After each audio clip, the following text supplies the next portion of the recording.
TruthSeekah and/or its affiliates are not responsible for any strange phenomena that may occur during or after listening to this podcast, which may include the following: heightened senses of awareness, psychic abilities, UFO sightings, alien contact, time loss, out-of-body experiences, ringing in the ears, ESP, lucid dreaming, increased synchronicities, astral projection, telepathy, stronger intuition, levitation, miraculous healings, and/or remote viewing.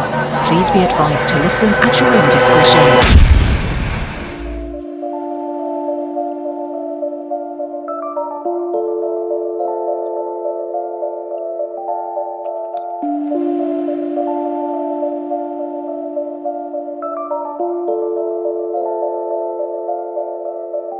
Won't you come and take me away? I just wanna be with you. Won't you come and take me away? To a place to walk on troubled seas, faith to stand when I don't believe. I just wanna be with you. Won't you come and take me away? I just wanna be with you. Won't you come? You are now locked into the TruthSeekah podcast. Gargoyles, psychics, everything's ungodly. Dark's at it. Streaming live at truthseekah.com. She's not a Christian. Give it up, y'all. Your portal to the paranormal, esoteric, and all things spiritual. She's tampering in dark's at it stuff. And now, your host, TruthSeekah. Yo, ladies and gentlemen, how's it going? I'm TruthSeekah. This is the TruthSeekah podcast, man. Excited, delighted to be with you guys again today. It's been a minute since I've done a show. We had our 18-year anniversary last week and coupled it in with our family vacation. And then some of the patrons, some of the community came together and purchased us a extended stay at the beach in Destin. So shout out to the community and those people who have done that. You know who you are. I don't know everybody who had a hand in it, but thank you guys so much. It meant the world that you guys believe in us that way. So yeah, I tried to do a show last Tuesday, and it was the guests had the time off. When trying to convert the time zones can be tricky, so that was off. So we wasn't able to do that. But hey, we're back. 2 weeks in, a weekend. I don't know. Everything runs together. Had a blast though, man. Had a good time of, you know what I'm saying, refreshing, renewal, get away, get in nature, get in the beach, get some chlorine in my hair. So we had a blast spending time with family. But we're back into the swing of things. I've been writing a lot the last 2-3 days since we've been back, and just having so much revelation, working on 2 books at the same time, putting out this new EP that's coming out the 1st of July. So so much stuff coming down the pipeline, working with a bunch of people, working on websites, writing blogs, bunch of stuff, staying busy, guys. Can't go any further without saying a huge thank you to everybody who is supporting my work via Patreon. Couldn't do this without your help. And so, yeah, thank you guys for enabling me to do this and to do it at the capacity that I do it in on a full-time basis, to dedicate my life and my work to ministry and to helping people, to bringing forth these spiritual conscious conversations, everything that we do. Thank you guys for partnering with me. If you'd like to partner, head on over to Patreon. You get rewards. There's different tiers and different levels of giving to get access to my entire discography. 200 plus songs. You get access to our Thursday night School of the Mystics, Sunday morning Seer class, all of that cool stuff, our Discord server, private Facebook groups, all kind of stuff. So if you're interested in that, looking to build community and you want to support at the same time, patreon.com/TruthSeekah. Y'all head over there and check out what all we have. Shout out to the latest patron that we have within the last 2 weeks here. Shout out to Paula Fields. Thank you, Paula, for coming on.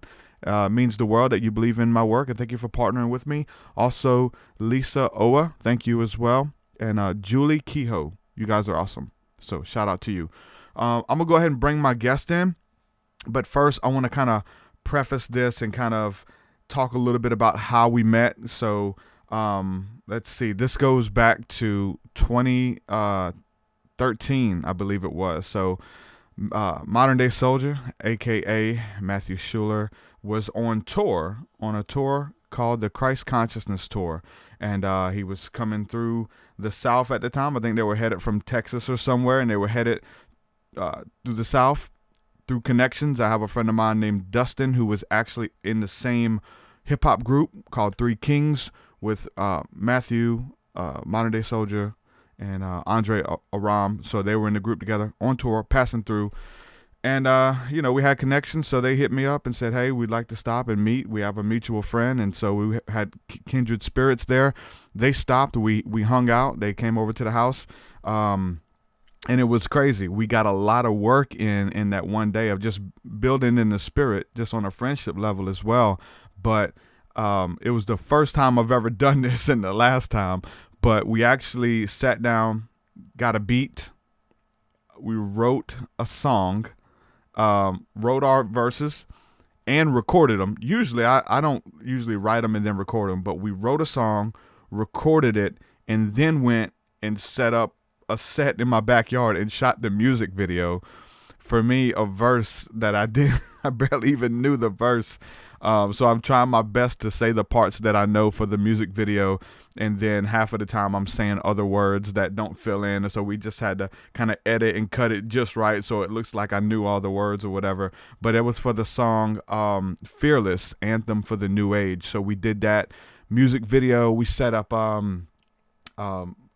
water sprinkler that shot in the air that was coming down like rain, and it was a really good video. It was the best video that I did up to that date, and so we put it out and we got a lot of traction on that, and a lot of people responded, and it was really cool. But that was a lot of work to go into, write the verse, record it, the video, all in the same day. So that was awesome, man. We built in the spirit, and I'm excited to have this brother on my podcast to build. We've talked some over the years. We've worked on projects together and all that kind of stuff. But welcome to the podcast, Modern Day Soulja, aka Matthew Schuler. What's up, brother? Welcome to the podcast. What up, brother? Thank you so much for having me. Such a blessing, such an honor to be on your show, man. I've been watching, I've been seeing all the moves you've been making, so it's finally, it's a due time that we make this connection. For sure, man. It was funny because like we're trying to book it, and you're like, man, I don't know what to talk about, man. I don't know what I'm gonna talk about. I ain't got no projects coming out. I'm just, I said, dude, just follow my lead, man. There's a lot of stuff that we can catch up on, and questions that I have, anyway, that was gonna make for a good conversation. Absolutely, yeah. Because usually whenever I do an interview, it's always surrounding an album I got coming out, some type of project, something I'm doing. And I recently released a music video, but I was like, I don't want to surround the whole interview around that. So it actually worked out perfect that you're like, let's talk about the tour, even though it was back in 2013, because we're actually, we're going to release a documentary about it, about 6 years later, but it's better late than never. So it worked out perfect that we're going to talk about this, because that was a great day and a great meeting, a great session that we had with you, because we were doing music all throughout the United States. And like I said, that particular stop in Alabama, man, when we did that song and that video, it was definitely timeless. For sure, dude. It was awesome. It still is. So yeah, if people haven't seen that, make sure y'all go over there it's on YouTube.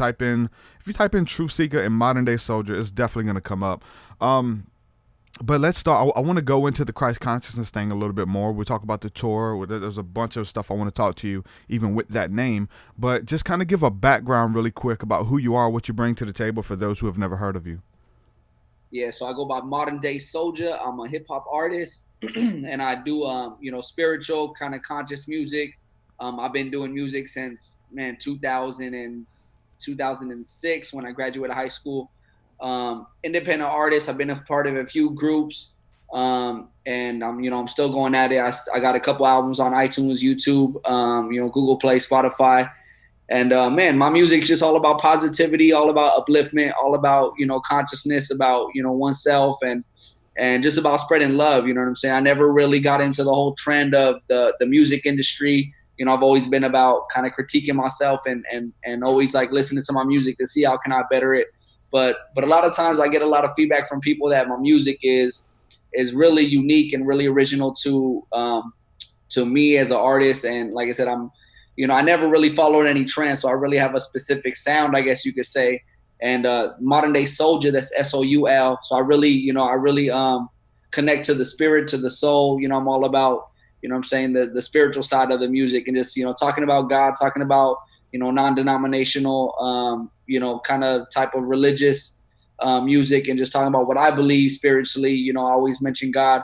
Tupac is one of my biggest influences. So I remember how Tupac would always speak to God in his music, you know what I'm saying? And I always thought that was really unique, and he really inspired me. So I kind of do the same in my music, but with my own little twist on it.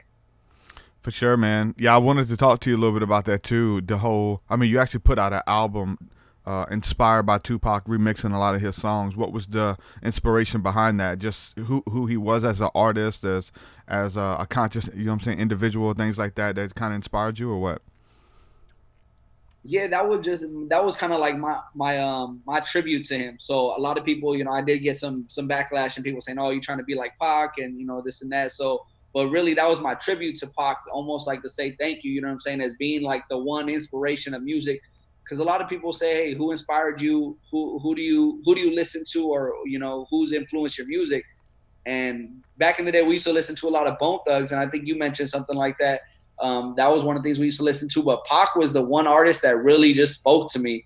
You know what I'm saying? I never really had any other like musical influences that really inspired me to like, to do music, or just on a level. I used to be an athlete, so I remember I used to be listening to Pac like, during my training and warming up, and you know what I'm saying. And he would inspire me in so many different ways, whether it was like, physically and just to get me going, or like on a mental level, where he would like speak to me on so many different topics and subjects about life, about love, about going through the struggle. Because growing up, I grew up in a town called Bassett, California, La Puente, California, for all my followers and, all my people that I grew up with. And it was a really tough town. You know what I'm saying? My brother was a victim of gang violence.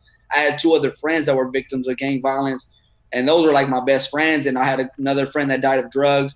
So when I was growing up, it was really, really tough. And, what I'm saying? I know Pac really spoke about a couple of those things about, how, gang banging and all the different, things that were going on in LA, and just that kind of culture, but he spoke to it on a positive side. He spoke about the negative, but he also spoke about how, it was really, about the love, and just, he gave the other side of the coin when he was speaking on the music. It wasn't just all negative and all just gang banging and super, it wasn't all about the crime and whatever. He always gave that positive twist to it, right? So my music, I feel like it has that same thing. I had an album called Spiritual Warfare, which you probably heard, and I finally was talking about all the, the drugs, the crime, the sex, all the negative influences we have in our life. But then I turned it, into, like I said, how it makes us who we are. Going through that struggle, going through all those different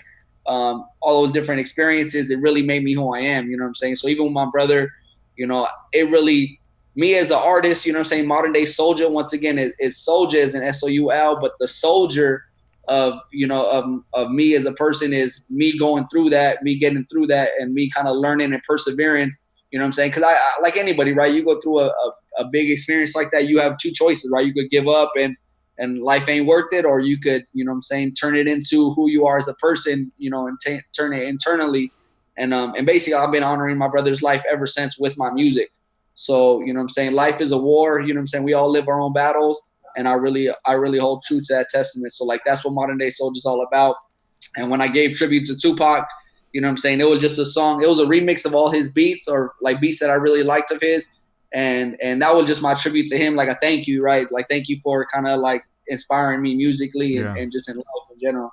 Yeah, man. I mean, who is that? Boosie just did that as well. He put out a whole album called Bupac, compared himself to like, the new Tupac, Lil Boosie. So he caught flack for that too.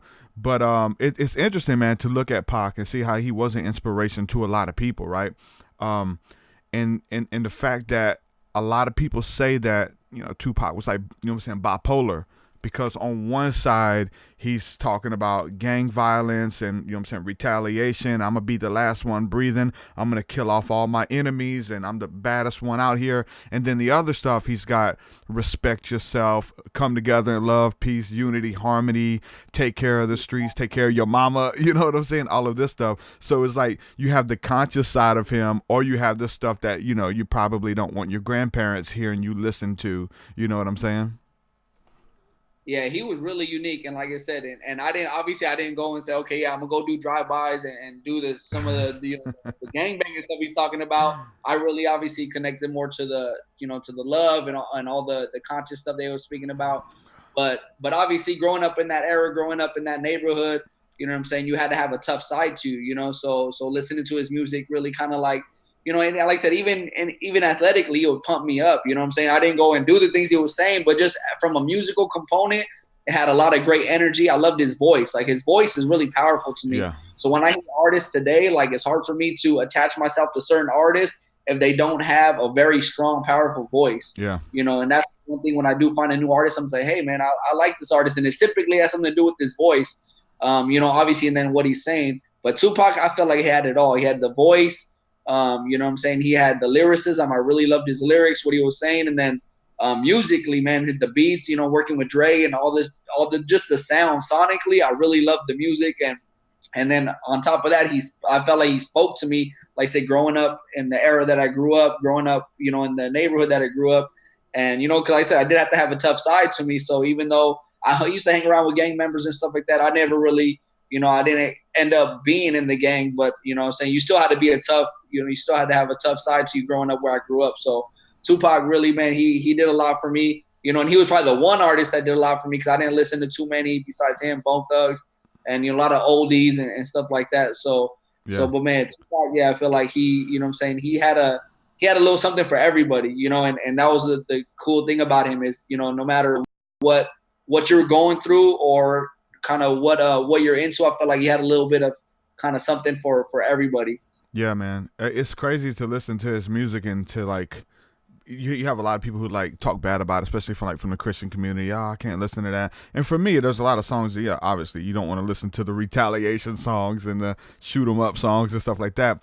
But it's almost like he was like a psalmist, man. He was like, when you read the Psalms of David and then you read Tupac's lyrics, help me, God, my enemies are coming for me. I need help. Like, and he's literally, like you're saying, he's travailing in the songs, asking God to help him, to protect him, to give him a way out. And then you read Psalms, David's like, my enemies are coming for me. They're on every side trying to kill me. I don't know what to do. I'm trying to make the right decisions. It's like, wow, you know, Tupac was like a psalmist, man, you know?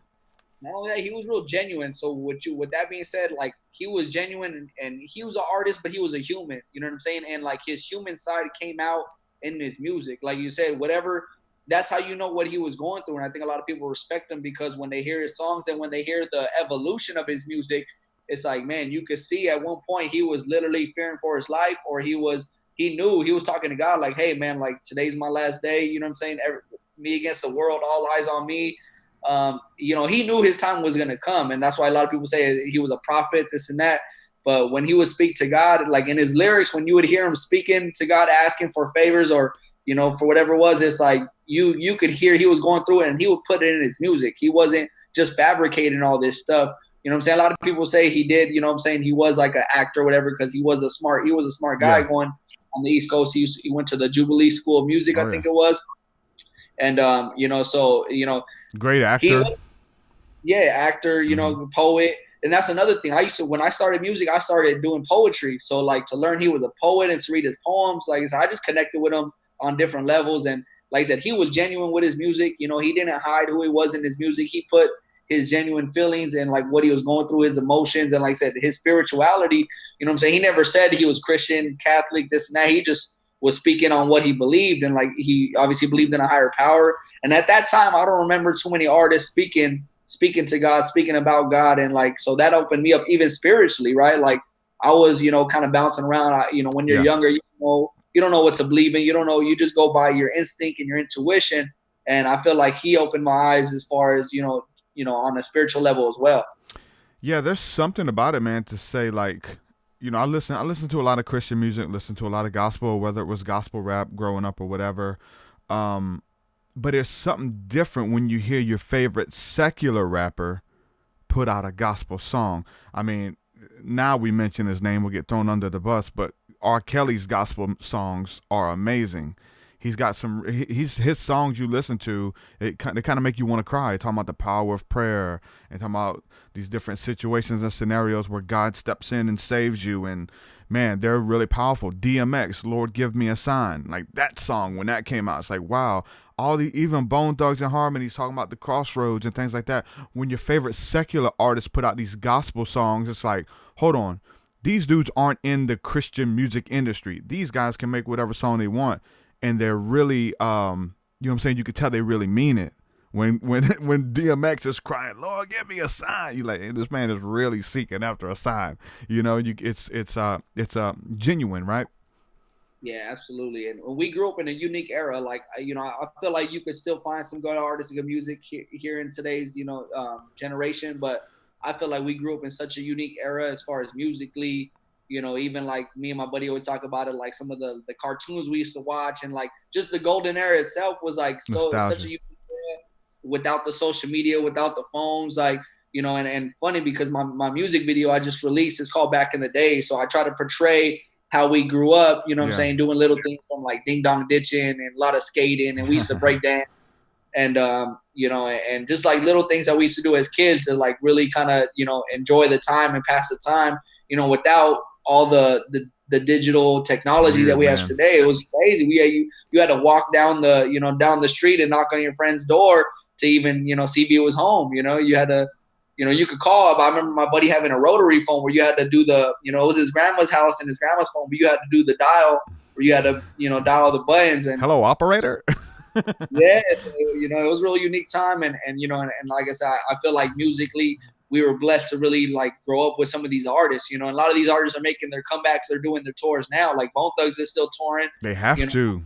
Yeah, music's changed, bro. They can't just sit up in the mansion anymore. Like they have to get out there and tour and sell merch and get the money that way, because they can't just rely on an album sale. Nobody really even buys albums. They'll find the best 2 or 3 songs off the album, buy them, and that's it. And so they have to get out there and tour like some of the big acts, which is it's kind of cool in a sense because now we get to meet them. Now we get to go to a hole in the wall club and meet our favorite artists because they have to get out and tour, right? They're not just doing these huge arenas anymore. Even though they're 50 years old, when I went to go see Bone Thugs, I was kind of tripping out because I was like, man, like you said, I knew they had to do it because I was like, these guys are older. Like you could tell they're a little older now, and they don't want to be here now. On stage. Yeah, but they're out there with their sunglasses. They're doing their thing, and and I was like, how, like you said, how much is it a necessity versus like we want to be doing this on stage, like touring, going to different cities, and But either way, it gave me, that was the first time I seen them, and I said I was so grateful to see them, because like I said, growing up listening to their music, it's great when you get to see one of your favorite artists, those that you grew up on. Shoot. And then the internet as well, though. Like I've been able to talk to a lot of my favorite artists over the years. Like I actually interviewed Bizzy Bone, right? He's my him. I may put him on a pedestal above Tupac. Like honestly, like I'm diehard, crazy busy Tupac. Those are my 3. But I had the chance to talk to him for a 2-hour interview because of the internet, because of technology. So many other people, worship leaders and people that when I was younger I looked up to, and they were just like on this pedestal that seemed unreachable. But now you slide in their DMs, you hit them up with a message on Instagram. Hey, would you like to be on my podcast? Sure, let's make it happen. What? My favorite artist just replied and said, sure, let's make it happen. It's insane, man, and to do collabs with them and things like that. And it's just, life is funny like that too. Looking at myself, 20 years ago as a little kid riding the bus, drawing the images on the back of the Bone Thugs album, all that kind of stuff. And then I'm, 20 years later, whatever, I'm talking to the dude, it's just insane, man. Yeah, Bizzy was always one of the favorites. I think I seen that interview or the interview you did with them. I think it was a audio interview, right? Yeah. So yeah, no, I definitely listened to that because once I found out you were doing that, or I think I didn't listen to it live, but I found out about it after. I want to go listen to that too, because like I said, Busy, he was one of probably the more popular, of all the Bone Thugs, because he had that high pitched voice, and he could have that little melody. You know what I'm saying? He Yeah, was the harmony falsetto. guy He's to the crazy, song. man. So yeah, no, but that's definitely a blessing, man. And it's honestly great to see you be doing that too, because like I said, that's the thing about technology, right? It's like the gift and the curse. You could get sucked in, or you could use it for its potential and what it's, like the value of it.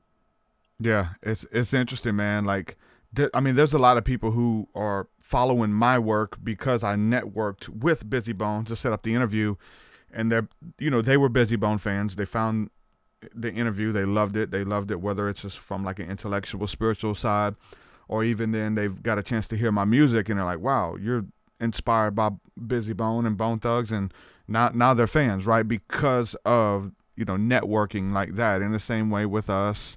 We kind of cross-pollinate and things like that. And I remember, what I'm saying, people still drop your name in our Discord and our community and stuff and asking me to get you on the podcast and hear your story and stuff like that. So, yeah, and that was back in 2013 we did that song, So it shows you just the power of the internet and cross-promo and networking, man.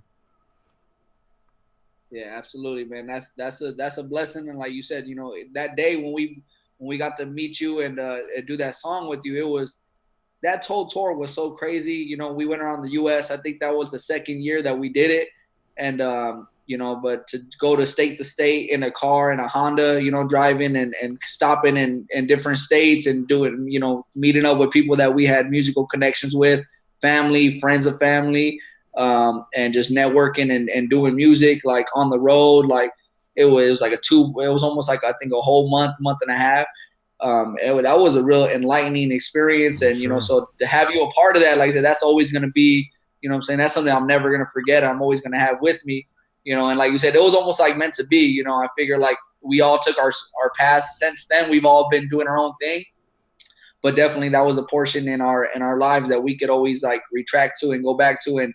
And like I said, just part of the history, right? We're writing our own books of life, and that's like one chapter, that's one page, and and that's something that we could always look back to and learn from and build from, so I feel like that was definitely a moment in time that I'll never forget. And then obviously we have the music video to always go back to, so.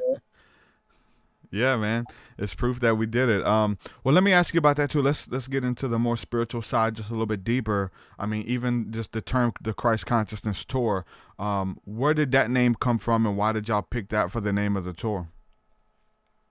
Man, Christ Consciousness, with my brother Andre and Ron, we set out to do something where we wanted to go on the road and kind of just get out of the matrix, right? We kind of want to get out of the day-to-day things that we were doing.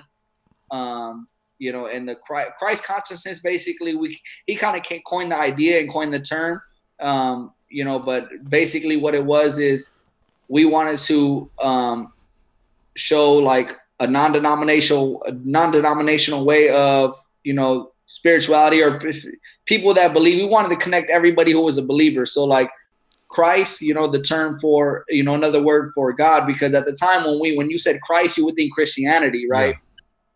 But Christ, was the term for like the Christ, right? Whether it was, like for like basically like God and the higher power, the Christ.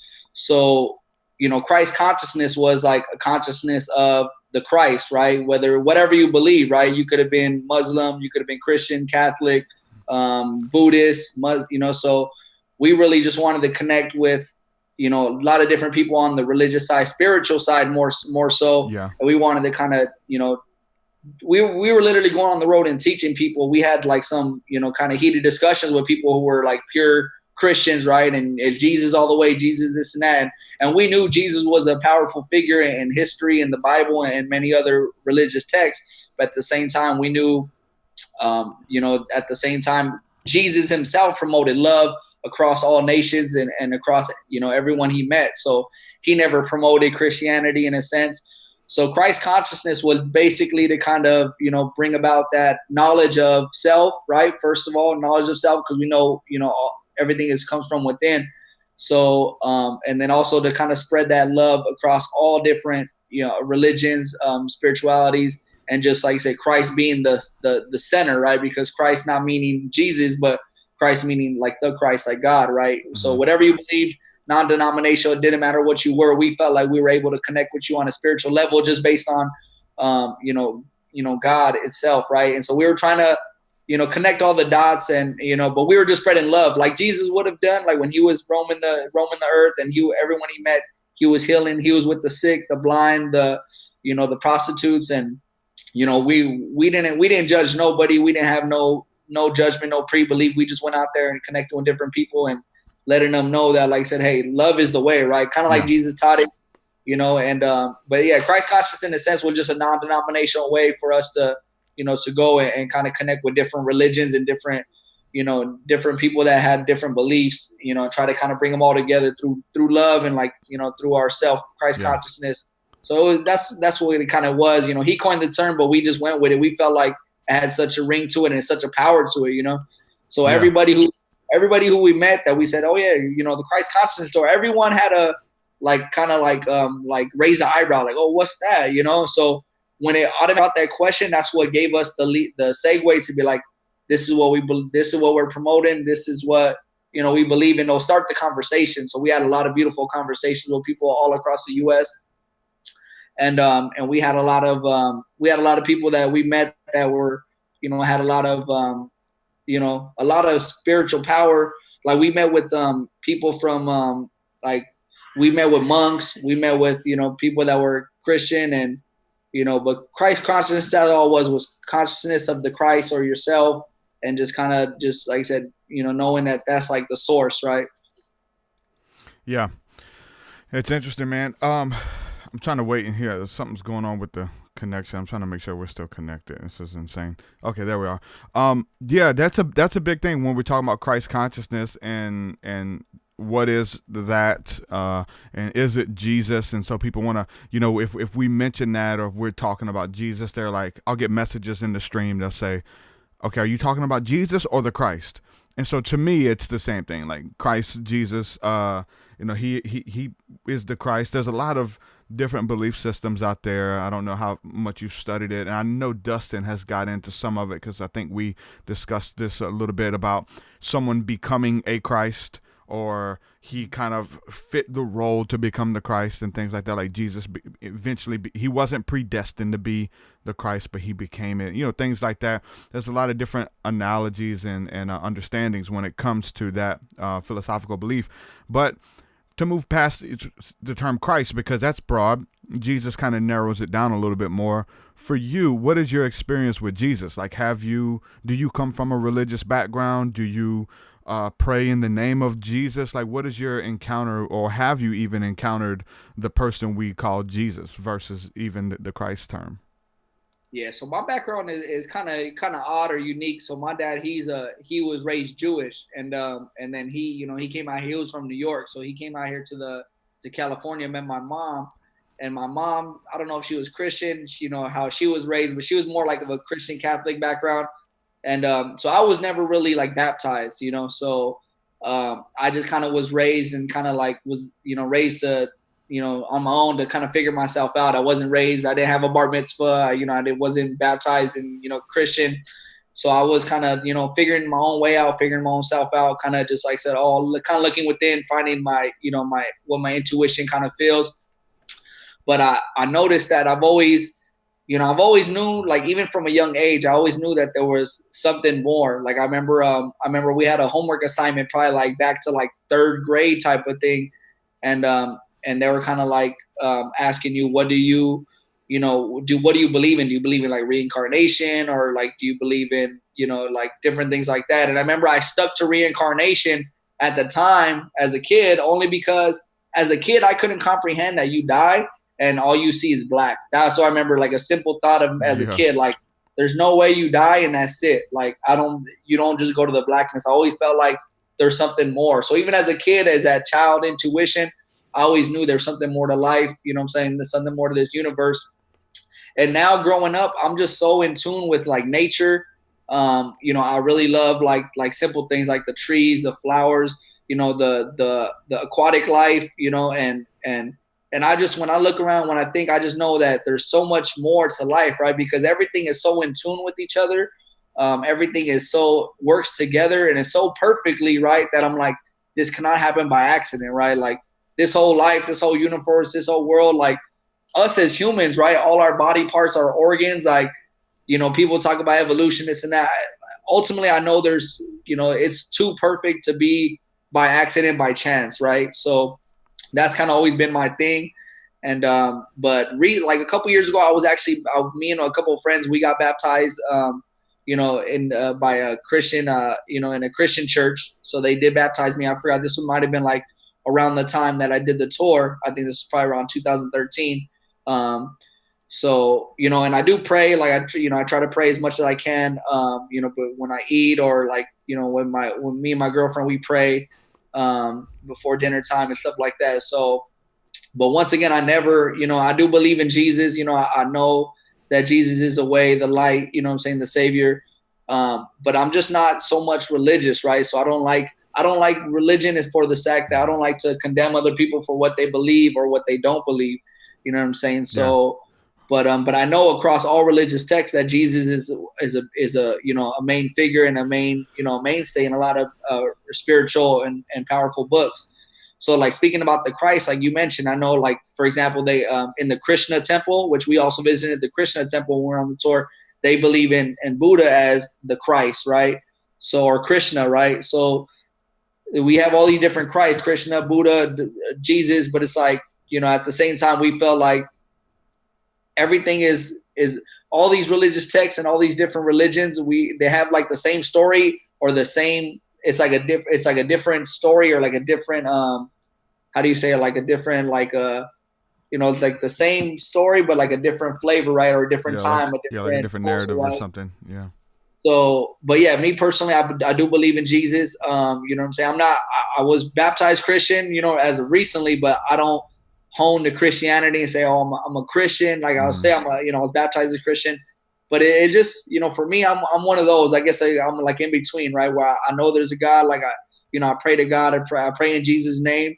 But I feel like everyone has their own truth, right? And I just know for me, I know there's more to life. And even when, like, my main thing was when my brother died, I know that's like a big thing in my story, you know what I'm saying? And I had to really believe that, you know what I'm saying, my brother's not gone from my life. I really had to believe that my brother is still with me spiritually, you know what I'm saying, where I'm going to honor him and where I'm going to meet him again. So, for example, like, you know, I've been dreaming a lot lately. So, you know, and I'll see him in a dream every now and then.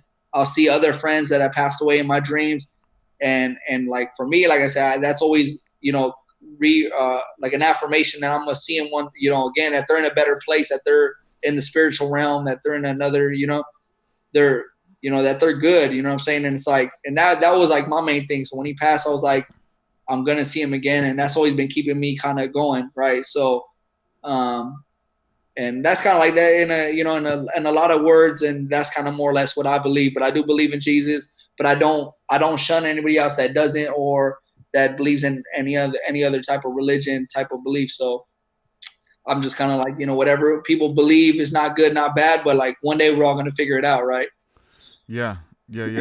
I get what you're saying, man. I have a lot of people on here who believe that, and I think a part of me, whether if I believe that, I definitely cater to that. You know what I'm saying? I cater to those people who are just done with religion, who are just been shunned from the church because they're different, because they're this. And a lot of them still, like you say, pray to Jesus. A lot of them still have that core belief or foundation even in Christ. They started there, but they don't finish there just because of religion. It's nasty, it's dirty, it separates, it's it's doctrines and religions of men that exalt themselves over God and Christ's commandments, you know, the simplicity of love. And so that if you're keeping that commandment, love, you're fulfilling the whole law, and that is the true religion, man. It's just to walk in love towards everyone. So I think you got it figured out when it comes to that, you know. Because that's the thing, right? Jesus, when you study Jesus, when you learn about Jesus in the Bible, you know, he basically was love, right? He showed love, and like you said, it's almost like just being a good person, right? It's like, you know, and being non-judgmental, you know, showing love to those, like your neighbor, right? Love your neighbor, honor your father, like. But Jesus, like I said, he was the way, right? The way, the light. He was the example.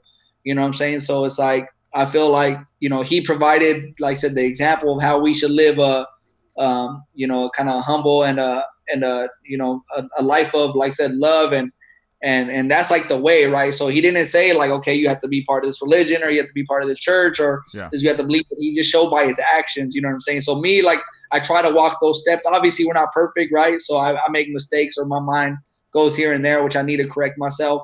But I do try to live by the truth and the Christ, right? And Jesus himself, try to lead by his example, as much as I can. Yeah, man. For the early believers and early mystics and even people from other, I wouldn't call them religions, but from other spiritual paths, they claim to be followers of something that they called the way.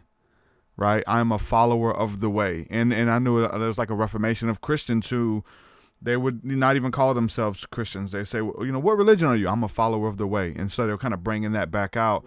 And there's a lot of people who, when you break down some of the text, they believe that Jesus was saying, not that I am the way, but I am a follower of the way. Like I am of the way as well. This path of love, this path of righteousness. So there's a lot of different opinions and stuff when it comes to that. But again, love conquers all. Your religion is nothing. It's Apostle Paul says it's dung. It's filthy rags if you're not walking in love. I mean, that's what it's about. It's about love. And so if you miss that, you missed it all, right?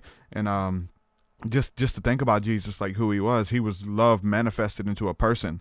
Like if God's love became a person and dwelt among men, that's Christ, that's Jesus. And so that's what we're supposed to be. That's what we're supposed to do. We're supposed to love and forgive and all that. And that's supernatural too. Like that's just not, it should be common sense, but it's not, right? It kind of goes above and beyond to help people. And even, I kind of think that in the scriptures, man, like those people were like a more primitive people.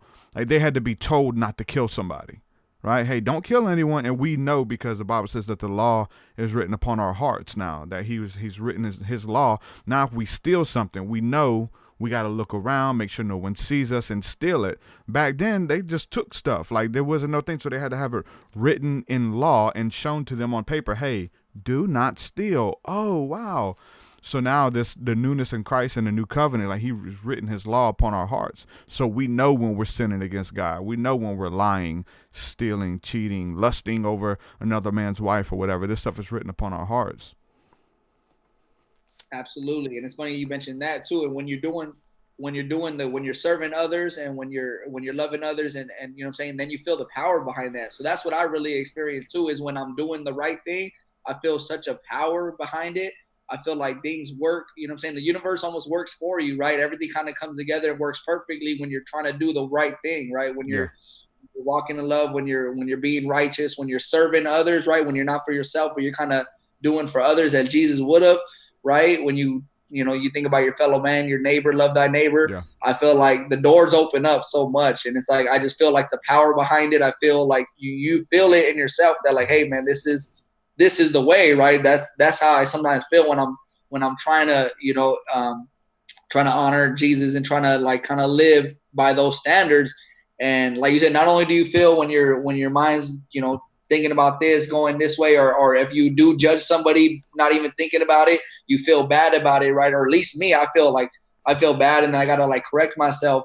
And then on the other side, like you said, when you're doing the right thing, I feel like you feel so much of the power of, of God and Jesus. And at the same time, things start opening up for you, right? So when you're doing the right thing, like they say, the universe kind of works for you, right? Doors open. Yeah. And that's kind of what's been going on with me when I'm, in my life, just little things, like little demons that I have to conquer, like little battles I have to fight, as much as I'm like, I kind of want to be a normal human being and just do what I want to do. Right. But I notice when I do strive for better, when I strive to, to be who I think I should be, I notice that doors and pathways start opening up, and it's kind of a reminder like, hey, you're right. You're on the right path. You're doing the right thing. And like you said, and then you also feel that power when you are helping others, you know what I'm saying? So I love to help others any way I can. And I feel like you do feel a sense of power and a sense of love, a sense of relief and a sense of joy. Like they say, you do for others, but really it gives you so much, right? Yeah, for sure, man. We do a lot of, prayer and spiritual healing and things like that. And just whenever we're in that, I'm getting ministered to just as much because I'm like in the flow of that energy and praying, and I know I'm doing the right thing. And whether we're leading somebody to Christ or baptizing someone, like I feel like there's like an eternal value that we're doing something that has an eternal weight to it that's gonna last on the other side. Like you're really helping people, and so there's like this sense of gratitude that you get from doing that there's nothing like it, and that, hey, this has weight to it. When you're helping someone, when you're going above and beyond, and then you live a lifestyle of that, right? You live a lifestyle of just laying yourself down for your brothers and sisters, and to help people and nurture them and speak, the best. You be able to see the best in those people and speak it out and help cultivate that, believe in people even when they don't believe in themselves. And so this whole spirituality, it's in Christianity, it's in all the religions, it transcends religion. It's really about walking in the spirit of love. And so whoever learns how to do that to whatever capacity, man, it's very attractive to anyone.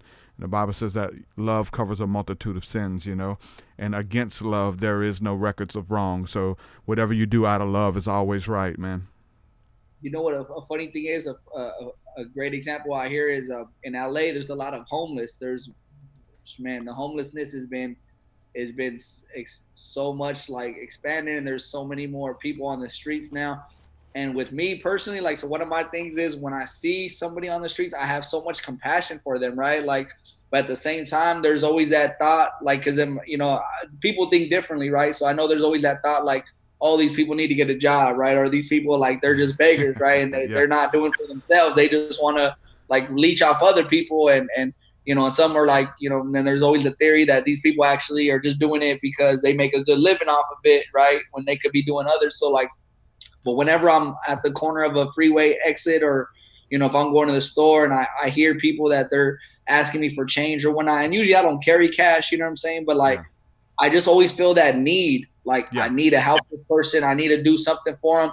Even if it's just like a simple, like, hey, man, like, I'll either offer them to buy something to eat. So that's funny because out here it's crazy. So you'll see a homeless or a gentleman asking you for money, and you'll say, hey, if you're hungry, I'll buy you something to eat.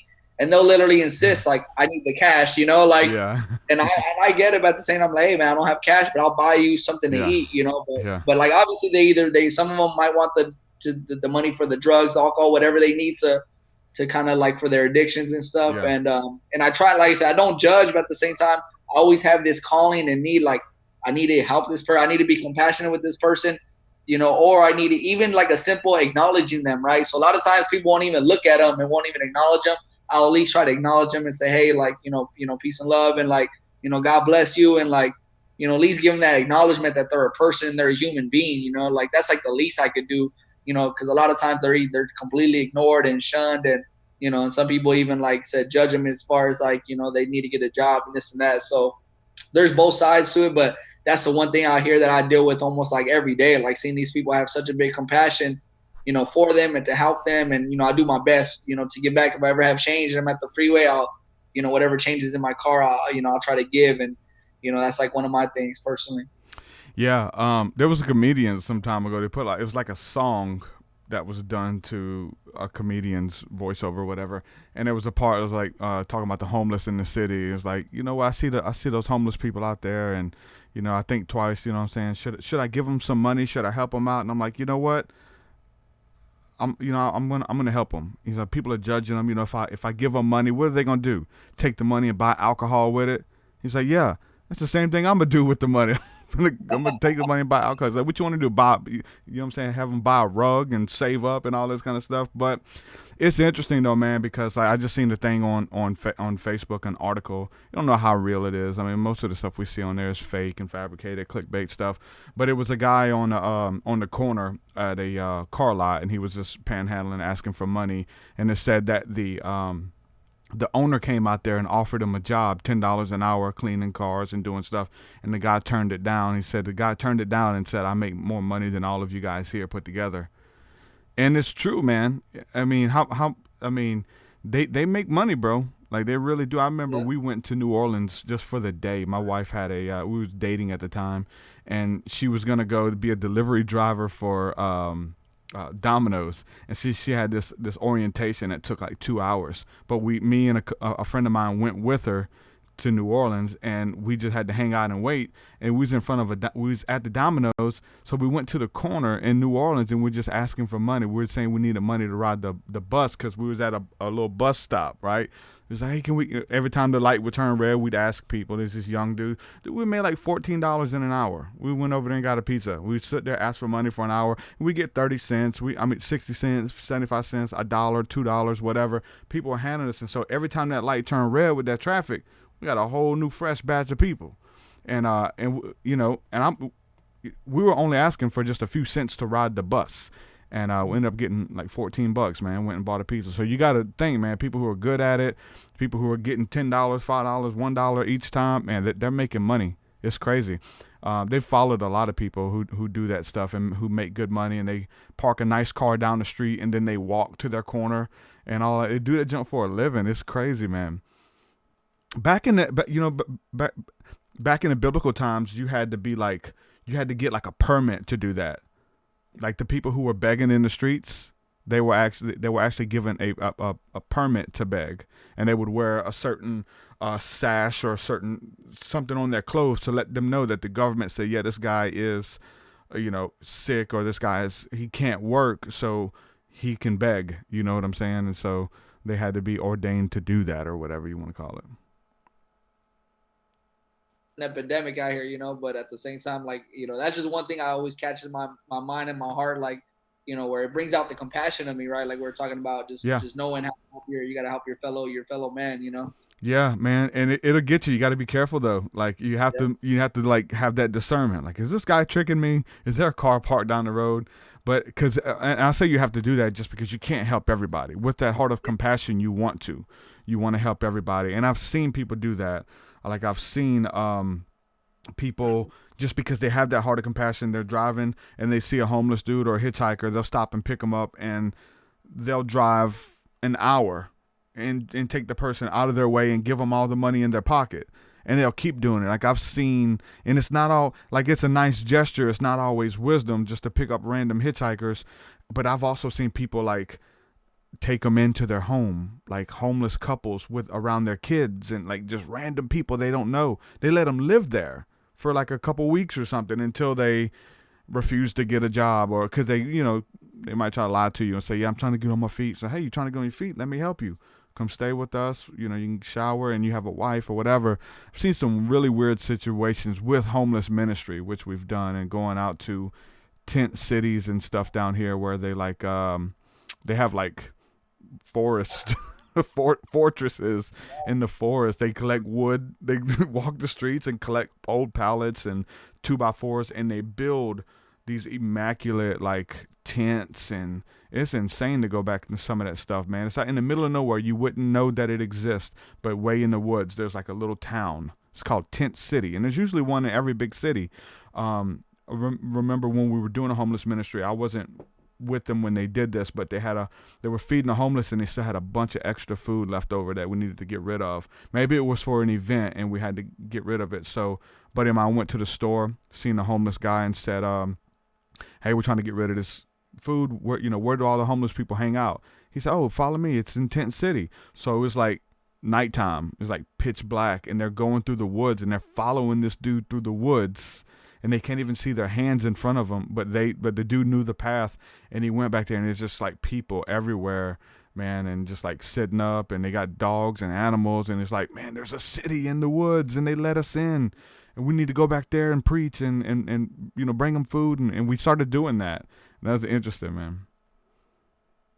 Yeah, no, it's definitely interesting, and like you said, you just gotta, you do gotta be careful, and because they do some of them do take advantage of the compassion. They know there's people out there that are compassionate, right? So that's what they're kind of. You gotta make eye contact with you. Hey, yeah.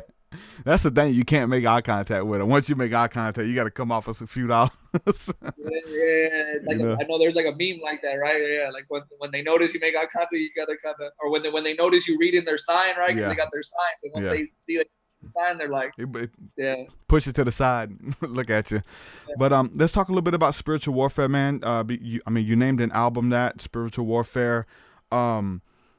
and I know you kind of explained it a little bit, just about the trials and tribulations and the things that we go through in the soul, in our own inner, you know what I'm saying, demons and battles and stuff like that.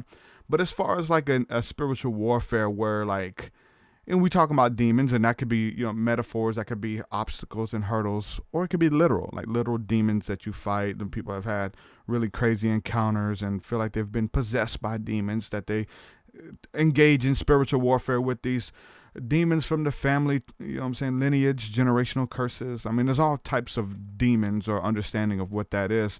Where does it cross into spirituality for you? Like, do you engage in like spiritual warfare as far as praying against things or trying to cast things out or off of you, feeling heavinesses, and you just pray through it? Or what does that mean for you when we talk about spiritual warfare in literally in like a spiritual sense?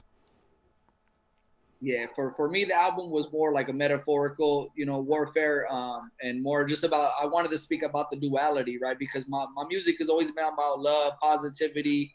You know, my latest album is called Be Blessed. And, you know what I'm saying? And I've always spoke about, you know, like I said, that topic of, you know what I'm saying? I never really ever wanted to speak about the negativity or speak about, you know what I'm saying, the bad things of life. I've always, every time I hear a beat, that's all I think. And that's all I want to do is really rap about teaching somebody how to uplift them, how to get through it, get over the, you know what I'm saying, get over the hump, to keep going, to keep fighting, keep moving. But spiritual warfare was you know, for me, it was a metaphorical album about, you know what I'm saying, dealing with all the, you know, the battles of life. You know, for me, like I said, the main part of it was me dealing with the, you know what I'm saying, the thoughts in my mind about like my brother, right? So, but so that was like for me, it was more metaphoric. I have heard about all the, you know what I'm saying, my girlfriend, she's really into like the ghost stories and people that are, you know, live in haunted houses, and they get they're dealing with the demons and, you know, the different spiritual entities that are, you know, either protecting the house or haunting their personal being. But, you know, for me, the album itself was more of a kind of like how, you know, me having to get over the hump of dealing with the loss of my brother, you know what I'm saying? Because I've dealt with the loss of a lot of people and friends and family, but when, for whatever reason, my brother was like, it really hit home with me. And that was one I just couldn't fathom, and I would have never would have thought of it. And it really hit me deep. And it was like, that was, so me just dealing with the inner turmoil of the loss, you know what I'm saying? So that was like me battling my spirit, right? Like at that point in my life, I'm over here questioning, like, is God even real? Like, would God allow someone to murder my brother, you know what I'm saying, and take that from my family? Like, for me to watch my mother from the corner to come to my door, and for my mother to be screaming and crying, like, I could not fathom. It's like, why me, right? This is like when I was dealing with that battle of why me, like, why would God do this? Like, you know, because I was a, you know, believer at the time, and I was really, you know, spiritual, and I used to have all the same beliefs. So when that happened, it almost questioned my belief, right? Like, you know, is God real? If he is, why would he let this happen to me? And I really had to battle with myself and look internally, and like I said, and come with the belief of, like I said, like everything. Then I came out on the other side. So I went through my own internal, like, turmoil inside, and I came out on the other side as far as, you know what, everything's meant to be. As far as sad as that is to say, right? Things are meant to be. Everything happens for a reason. I had to tell myself, you know what, I'm like, I know not, you know, how everything works, and for whatever reason, you know what I'm saying, this was meant to make me who I am. So as sad as that was, and as dark as that was, and it put me in a dark place, because I was even to the point where I put it this way, I knew the dude that did it to my brother. Like, I grew up in the community. I used to hang around with the gang members. I knew the people from the gang. You know, so did my brother.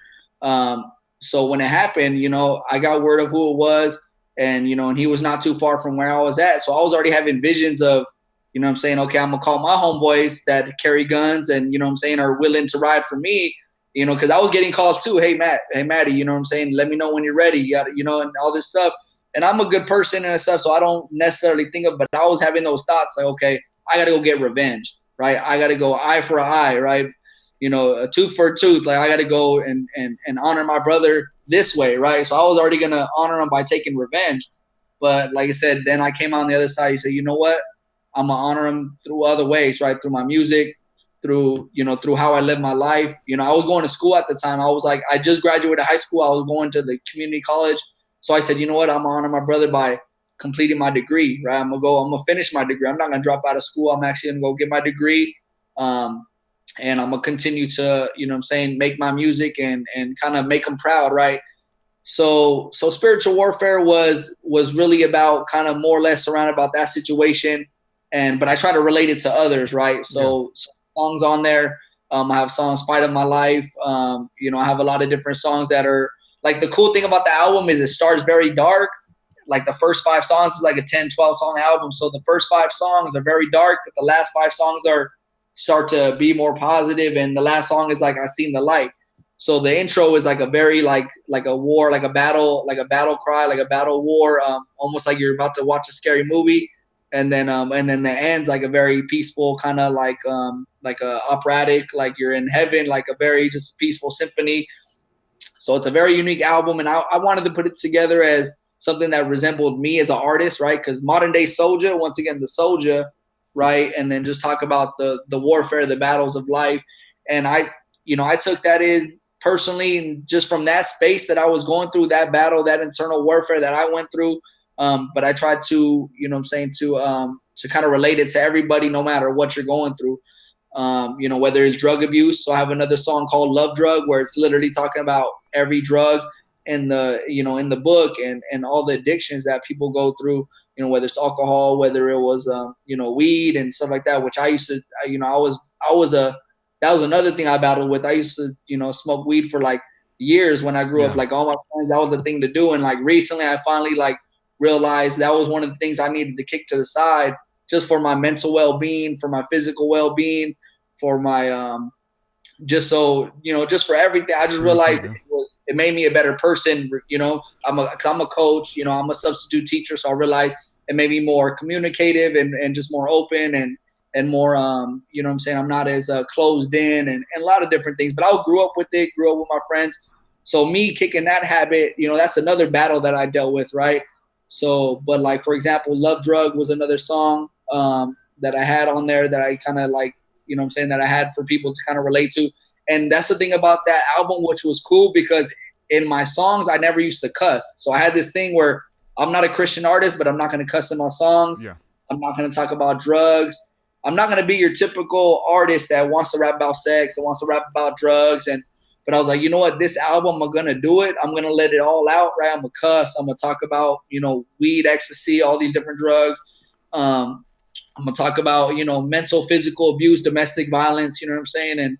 But I'm going to always give that other side to it, right? How do you come out of it? How does it make you a better person? There is a way out. There is the other side of it. So it wasn't like a end all, like, okay, there's always like a way out. You always got to see the light. So it goes from the darkness to the light, the negative to the positive, the bad to the good.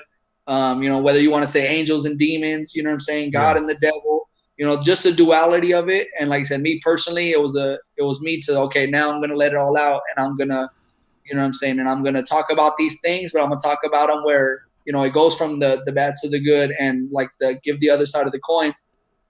And personally, like I said, just me, that was like my biggest battle, I feel like, of life, is, like I said, my brother. So like I honed that, you know what I'm saying? And I used that to write, in that whole album too, I'm like yelling. So if you listen to the album, I'm really like venting. I'm really releasing like a lot of anger and a lot of hatred and a lot of negativity. And it's like I'm basically releasing and getting it all out, because in my music is basically my medicinal, healing. Like music for me has always been, and me and my friends too, I grew up, making music with my friends. It's always been a way for us to, to release and to kind of vent. Whenever if we did have a friend that passed away, we always made a song about him. That was one of our things. Sad to say, we always had to, we had to have these friends that passed away, but we used to honor them with our music. So when I became an independent artist and my brother passed away, I was like, that became the focus of my music. Like I'm never gonna let my brother's name like ever go in vain, or like never gonna be forgotten.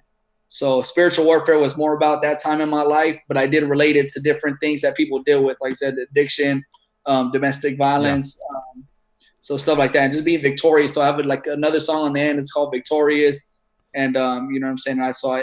That's more or less like about the album. It's just the duality. It was more metaphorical for me, but I know people do deal with more, realistic and like spiritual demons, you know what I'm saying, that they can relate to too as well when you hear this album. Yeah, man, that's deep. So it's like just kind of like navigating through the darkness, whatever that darkness is for you, right? Yeah, whatever it is for you, and just getting through it, you know what I'm saying? And and that's what it is to be a soldier. To me, to be a soldier is, like you said, to live our own war, live our own battle, but eventually to fight it, and get through it in a positive way, in a positive manner, right? Because like I said, I had the choice, right? Give up, quit school, like screw my life, you know what I'm saying? Take my own life.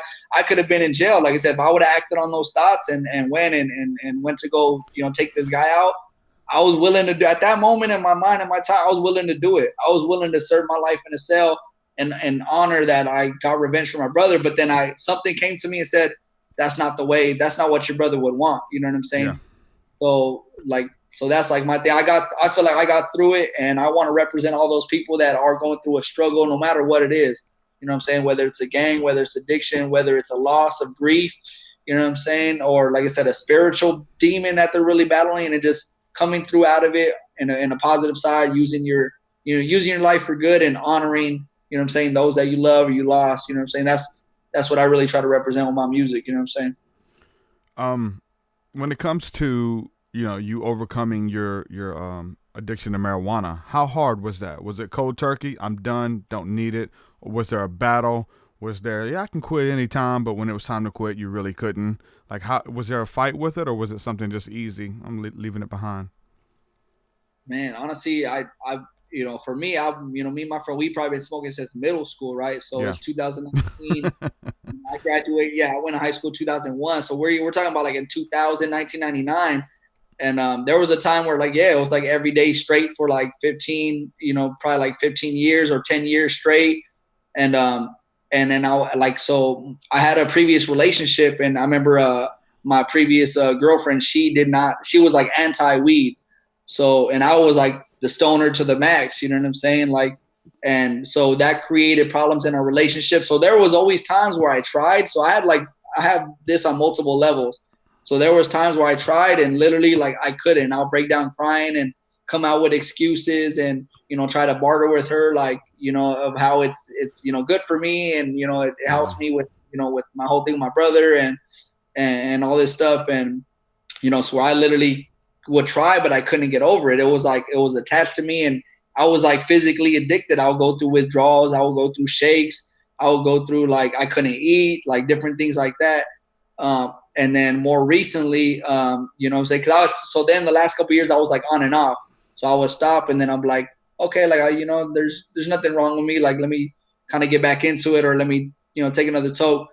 And, but then I remember like one time I got like really sick. So like there would be times where I'm like, I'm just done. I'm just cold turkey.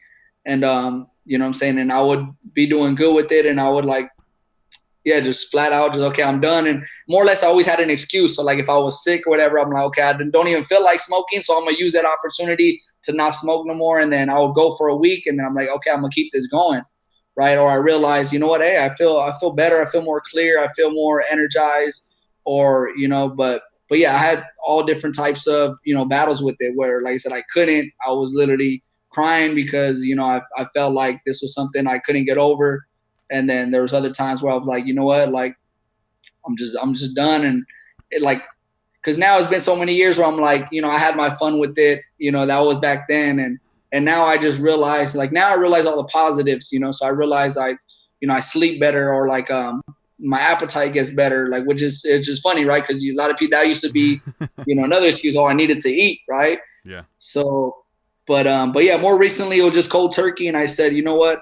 I've had my years. I'm kind of done with it. I'm doing a lot of other things right now, and I noticed it wasn't benefiting me as it used to, right? It just, and you kind of get over it after so many years too. You're just like, it's not even the same, because you always, that's another thing too. You have like an attachment to it. So like, with me, it was always like I used to smoke with my brother, right? Me and my brother used to smoke, me and my friends that I grew up with that passed away. So it was always a thing where it's like I was always attached to it because of those people I grew up with in my life that are no longer here, But now I'm like, I'm living a whole different life. I feel like I'm a whole new person, And so, yeah, now it's been more just like cold turkey. And then I started realizing like, hey, I'm actually more talkative. I'm more energetic. my sleep is better, or my appetite is better. I'm actually able to eat a little bit more. Like I look healthier, or my music too, right? Doing music, I'm able to, perform on stage without getting winded, or I'm able to, write more songs. I'm not like how do you say it? Like I don't have writer's block. You know what I'm saying? And it's funny because a stoner will have every excuse of why they need weed. Oh, I need weed so I can write lyrics. Yeah. Oh, I need weed so I can eat. Oh, I need weed so I can sleep.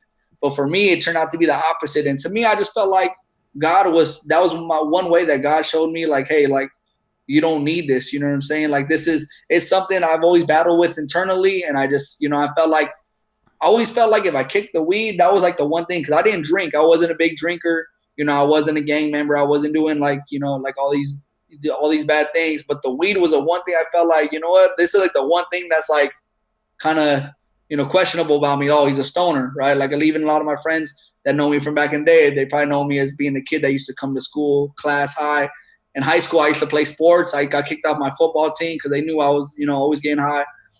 But even then, that was a big deal for me because I loved the football team. I was still athletic. I was still fast. I would still play and practice, but I had to, smoke or whatever. So now I'm like, you know what? It was always been the one thing that was hindering me. So I finally like kicked it. And I said, you know what? I'm starting to realize that it ultimately it's better for me in so many different ways. I dream now, which is crazy. So back when I was smoking, I wouldn't dream. I would just black out. Like I would just sleep and wake up. It felt like 5 minutes. So now I'm sober for whatever reason. I dream like every night. I have these crazy dreams. Some are more vivid than others. But in some of these dreams, I see my brother. I see my friends that passed away. And I say, you know what? This is so much more powerful for me that I actually get to, see my brother and different things, you know what I'm saying? So though, I just felt like I said, ultimately it was so much more better for me. And then recently, like, I think it's been like here and there, I'll kind of slip or whatever, but like, it's at least been like 6 months or a year. And I'm just like, I just realized it's so much more better for me. I know you talked about your experiences where you'll kind of dabble and you'll feel so anxiety and all this different stuff. Oh yeah. Right.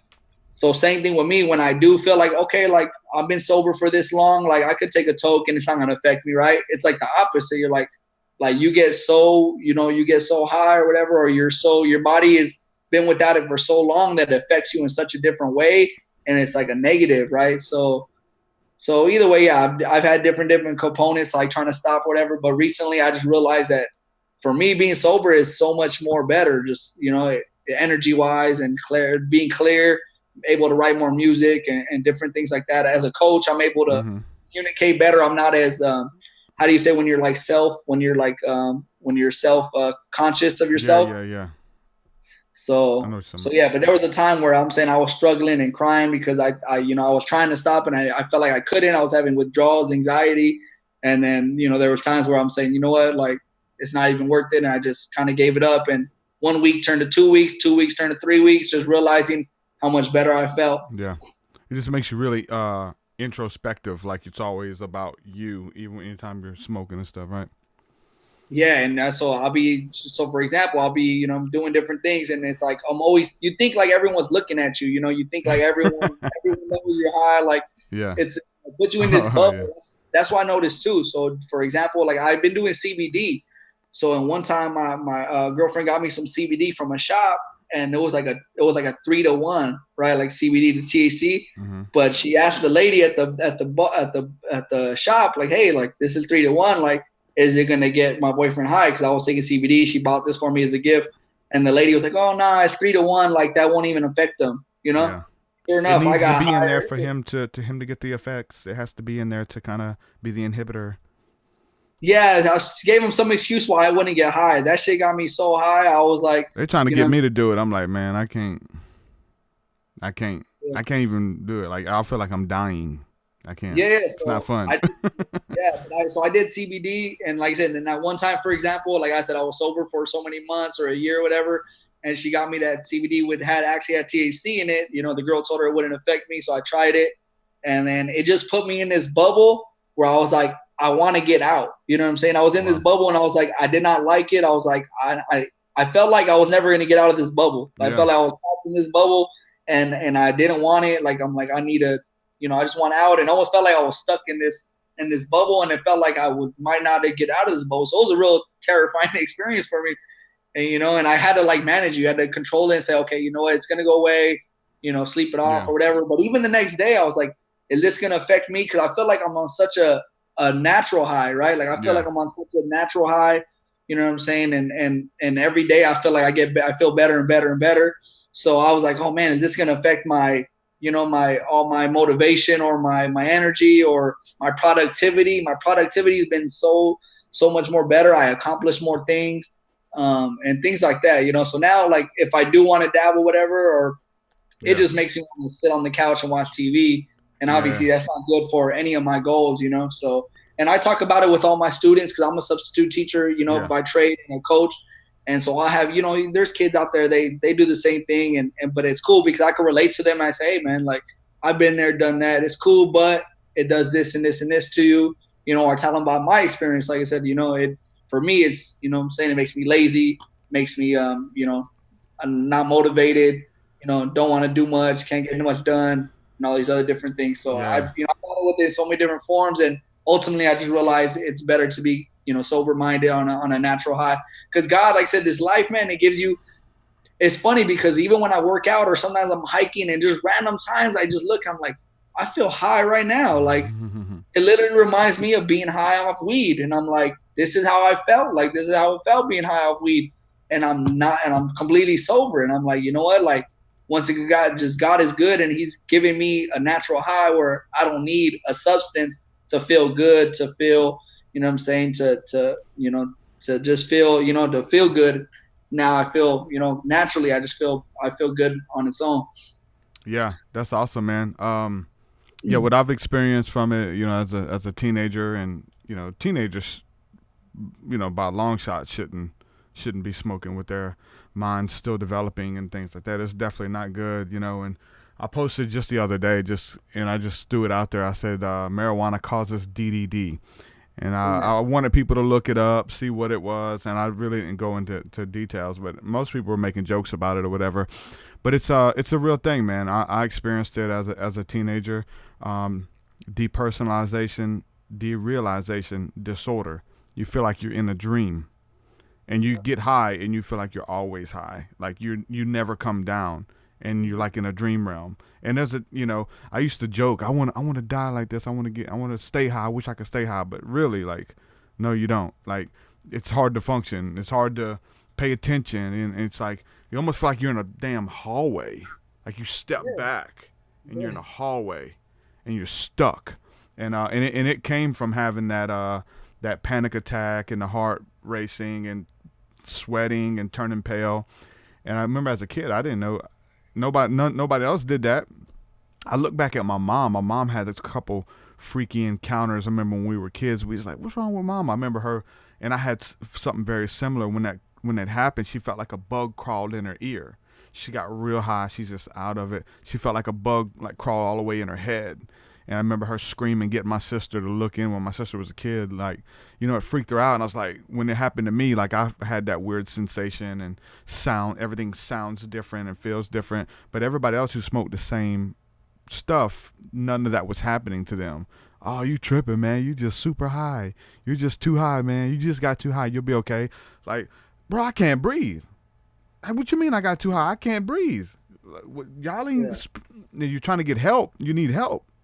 And they can't help you. They're super high too.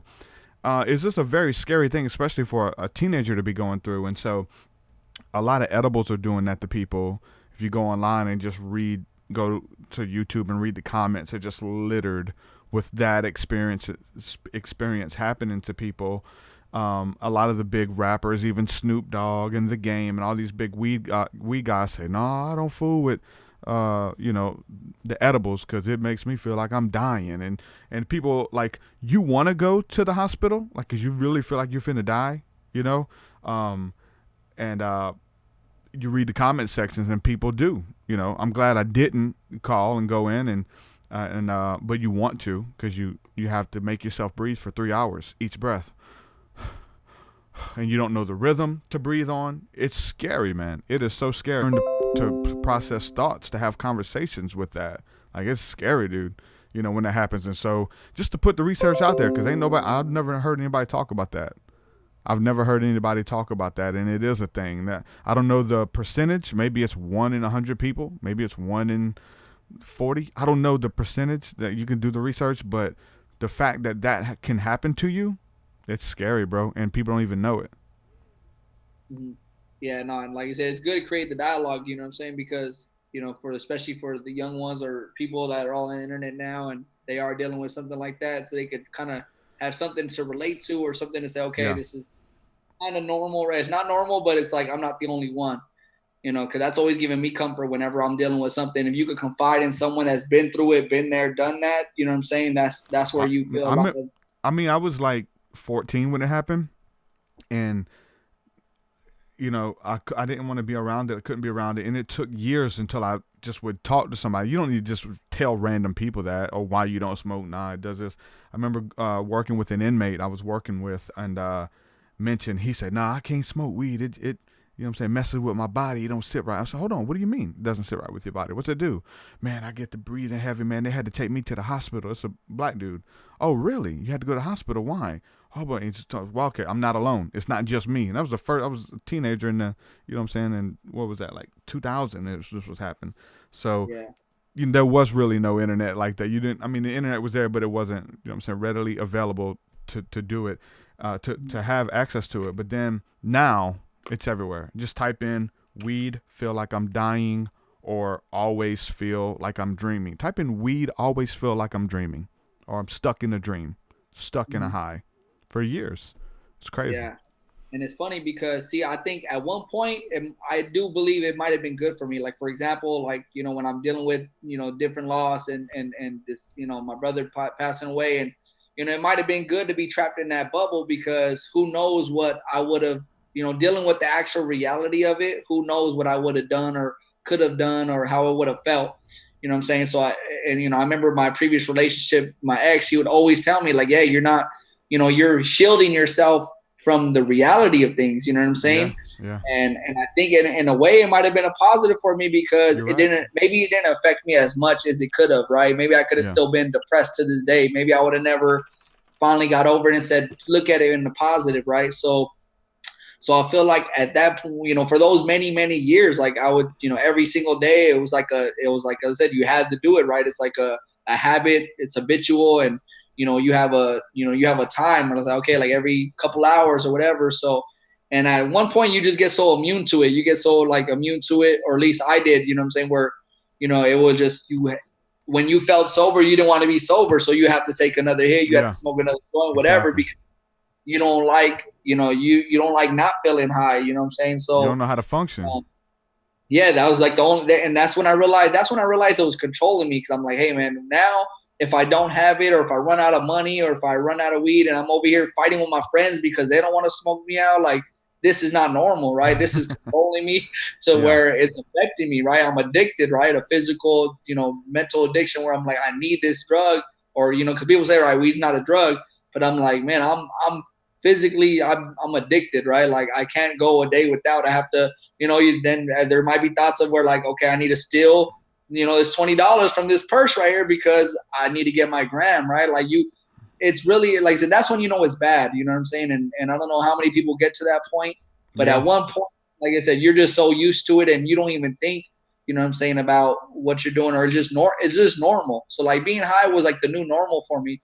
So I noticed when I did start doing my cold turkey, or when I stopped for a couple of days, I started saying, hey, like I started noticing that being sober was like, it was like a new reality for me. And I started like using that as like a positive and saying, hey, like, I kind of like this. I'm not used to this, right? Like, I'm not used to being sober. And it was almost like a whole different reality for me. And, and I said, and now I'm able to like really deal with, like I said, now I'm able to deal with certain things, or I'm a whole new person, but it's funny because when I was sober, I started realizing, hey, I kind of like this, because it was years where I never felt like that. And I started to notice, hey, this is not so bad, or it's different, right? So I started using that as my, like, okay, I could, this is cool, because, when you get high for so many days, for so many years, it's just normal, and it's like nothing, right? And then when I sobered up, I'm like, hey, this is like a whole different world. And I started using that to like really get over my addiction.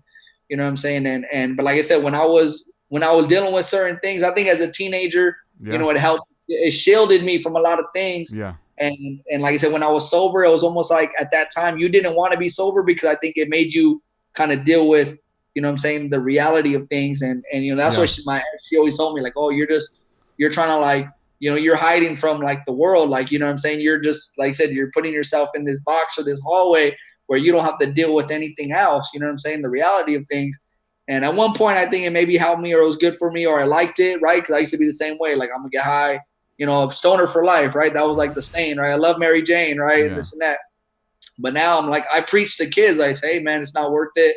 Like, it's, you know what I'm saying? It does this and this to you. Like, it's going to make you lazy. Like, going to make you unproductive. And, you know, and kids will be kids. And I feel like I had to go through that to learn to this. Like, if I didn't go through that, I wouldn't be more appreciative of being sober. Because now I'm just, like I said, I'm so much more, you know, realistic and realize, like you said, how I don't ever want to be in that bubble again. You know what I'm saying? And, you know, and I realize how much more open I am and more conscious. And it's just, it's a trip, man. It's a big turnaround for me because like I said, I would have never thought I would be preaching sobriety. You know what I'm saying? Yeah. Yeah, it definitely is a form of escapism. Why else? Like, why else are you smoking? I just like the way it makes me feel. Well, that means you don't like the way you feel without it. You're not comfortable in your own skin. Like, I have to do it before I go to work. I have to do it before I watch a movie. I have to do it before I eat or whatever. It's because you're not comfortable, or it's a form of escapism. And escapism is real. I think we all have our escapisms, right? And for me, like you said, the little snippet that I did, I talked about how my escape place that I run to is Christ. You know what I'm saying? It's Jesus, and run into the presence of God. And that is literally a euphoria that took the place of smoking weed. Like, I feel high when I get in the presence of God. I am addicted to it. And it helped me get off of weed, because it was like, hey, you think that gets you high? What about this? Let me love you. My love upon you, it would get you intoxicated, you know? And like, so I needed that to kind of wean me off, but then I got addicted to that presence, and that became, you know, people get addicted to that, you know, that euphoria. Let's pray because I don't like the way I feel right now. I want to feel different, you know? And so even that can be abused or whatever, anything. And it's definitely being abused by a lot of people. Everybody's different in different places in life, and escapism, sometimes you need to escape. And if you don't know about the presence of God, or you don't know any other options, you will go to whatever you know, whether it's weed or whether it's alcohol. Or, like, you know, it's been an escape for me. Like, there's people I hang around with that, like, I don't know what to talk to you about, but if I have a drink, a margarita while we're out to eat, I'll be more talkative and open, and we'll have a great time. But other than that, I literally need to escape because I don't know how to connect with you, you know? But if I have a drink, I'll be more open, more talkative, more playful, making people laugh. But, you know, and you have to know yourself is what you, like you said, you got to do to know thyself. But being a teenager, I needed to escape. Like, I was in some really bad situations and hated myself and hated my life. But that weed took me to another place where this stuff didn't matter anymore. But I'm writing, and I'm conscious of it. It's like the presence of God makes it where this stuff doesn't matter. If I get with God and figure out, you know, just get lost in his presence, and I'm taken literally to another place that marijuana used to take me to, you know? Yeah, or I think it's also that makes it more crucial to people to find their passion, right? Like, what are you passionate about in life? Like, for me, like, music has always been like another like form of escape. You know what I'm saying? Yeah, where exactly. I've been in the booth, like making music. Like, there's something about it where it just, you know what I'm saying? It allows me to like express and escape and get away from the reality of things. Yeah. Like, when you put yourself into the music, you know, as an artist. But like, for example, maybe people who draw, like, I could imagine, I can't draw, you know, better than stick figures, but like people who draw, like, I'm pretty sure when they're painting, in that zone, you know, they're in the zone, and I'm pretty sure that feels so good. They release so many endorphins, like they forget everything else. People who run, marathon running, my girlfriend's a marathon runner. It's such a big thing where people train, they run every single day. I've been doing a little bit of running and trying to get back into shape and jogging and, you know, like 2 miles here and there. I see the same people when I go on the same trail. I see the same people, the same old man running. Like, this guy's probably been doing this for like 20, 30 years every single morning, because I know he feels good, because I feel good when I do it too. And I know it's probably a way of escape, right? People go to the gym. You go to the gym, you pump that iron. That's your way of, you know, escaping and just, getting in that you know, zone. endorphins and kind of zoning out and focusing. And so like that's why I think besides the drugs, those people, they probably don't have an outlet, or they're either just stuck in the trend of society, right? Because everyone's doing it now. So you kind of do it because everyone does it, and you just kind of follow what your friends do. Yeah. But ultimately, some of those people anything that's a quick fix. Passionate about. Anything that's a quick fix. It's just it's a Band-Aid. You're not really, you need to understand why you're looking for it or why you need it. It's a quick fix. And for me, maybe this is religious of me, but I feel like anything outside of God, like, is like a, you know what I'm saying, idolatry. You know, the scriptures talk about like God is a jealous God, because God wants us to come to him. Like who are you? Like if you were, say you're going through some stuff at work, you're going through some stuff inwardly, you go to your girl. What if you went to another girl and told her your problems? Hey, babe, like, I love my girl, but you understand me more than she does. And that's how God sees it. It's like, listen, I got you. I'm here. Tell me about it. I got peace I want to give to you. Like, no, there's some more peace over here. The bottle is better. You know what I'm saying? And that's literally how it is. Like, you know what I'm saying? In the spirit, it's like God being the sustainer for everything. And we are, and in that, there are good, healthy habits. There are good ways of escapism. The bottle, you know, is not the best. There's a lot of things, pornography, you know, these are instant gratifications. And it's something that, to be happy, you have to work. You have to work for it. You have to work for that relationship. You have to work for a good marriage, a good friendship, a good rap career. You didn't just start out rapping like this. You didn't start out with all these albums under your belt. You had to work. You had to listen to other rappers. You had to articulate. You had to write. You get better. Oh, that sounds stupid. Let me get more. You have to work at it. You want to be a good rapper? You got to work. You want to be a good husband? You got to work. You want to be a good friend, a good employee? You got to work at it. Nothing comes free. So all of these quick fixes fall in that same category of just let me put a little Band-Aid on it or whatever the case is, right? Yeah, absolutely. Yeah, it's powerful. Yeah, so, but yeah, music's been was my escape for a while. And, and the same thing, kind of, they went hand in hand. Weed and music was like, my way of like kind of forgetting everything, or like I channeled everything into my music, you know what I'm saying? Everything I was going through at the time. I probably did, like when it first happened, I did a whole album, I don't think anyone's ever heard it besides those that were close to me. But it was called Lost on a Memory. You know what I'm saying? This is back in the days when we were printing out CDs on our computer and writing the title with the marker, and passing them out ourselves, before iTunes and YouTube and all this stuff. But it was called Lost on a Memory. And that was just literally me going into the booth, like crying, like almost on every song, like just, kind of talking about, why this happened to me or my brother, how I love him. And, I had one song was like the famous song for that album, or a lot of people, my close friends know, it's called I'll Do It Just For You. That was like the single of that album, and it was, I'll do it just for you. I'll do it just for you.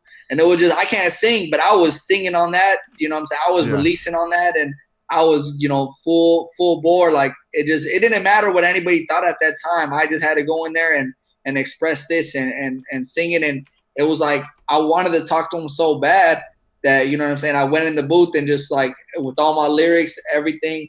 It was crazy. One of my friends, good friends, D-Mobs, he might see this interview. He was with me during that time. And I literally bought a keyboard. So I was setting up my own home studio because we used to record at my friend's house. So then I went to college, got my financial aid, and I'm like, I'm going to build my own studio.